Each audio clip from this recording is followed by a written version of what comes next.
The next category is inverse of various functions, multiple choice.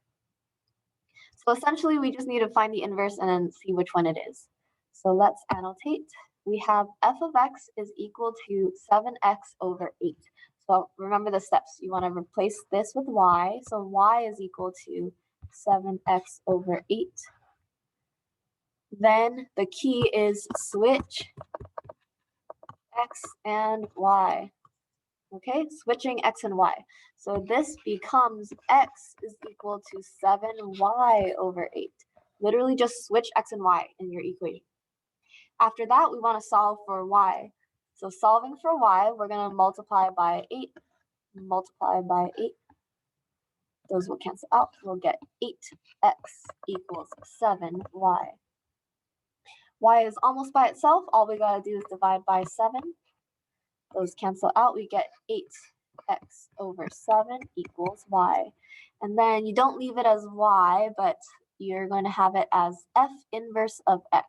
And then you just match it up. This one says 8x over 7. Ours says 8x over 7. So your final answer is f inverse of x is equal to 8x over 7. Any questions on this one? Let's do another one.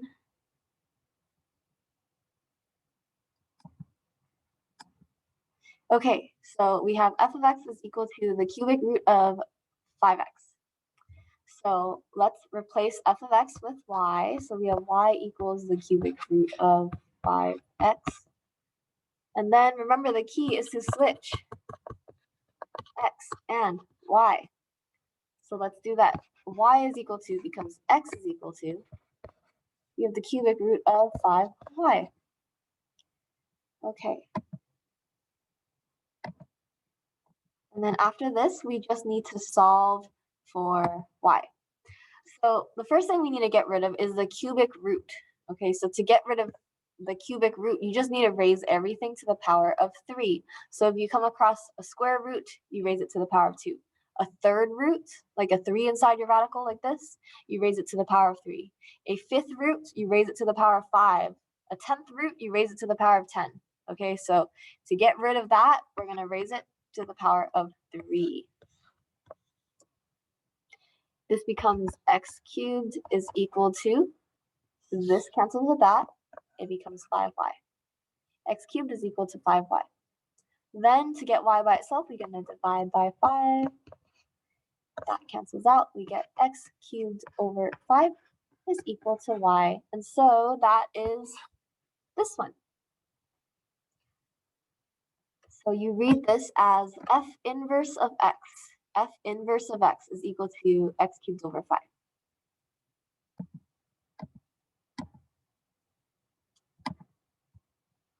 Okay. So this last example that we're doing, it says f of x is equal to 4 square root of x. Change this to y is equal to 4 square root of x.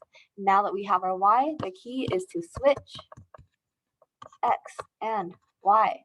So this becomes x is equal to 4 square root of y. Okay, cool. So I wanted to do another example because I wanted to see when we would get another root. And now we have, so this is great. So let's get that root by itself. So I'm going to divide both sides by 4. Those cancel out. We get x over 4 is equal to square root of y. And then, how do we get rid of a square root? Well, I don't see a number in the radical, but if it's a square root, that's an invisible 2 here. So I'm going to raise this to the power of 2 to get rid of the square root. Because square root and squaring, those are inverses of each other. So that will cancel with that. I'm going to rewrite over here. And we'll get x squared over 4 squared is equal to y, because the square root and the squared cancel with each other. So now y is by itself. And then for the x over 4 squared, you just square the top and the bottom. Simplify one more time. We have x squared on top. 4 squared is 16. So we have x squared over 16. So that's this one. And remember, you read this as f inverse of x is equal to x squared over 16. Please let me know if you have any questions. Let's go on to the next category,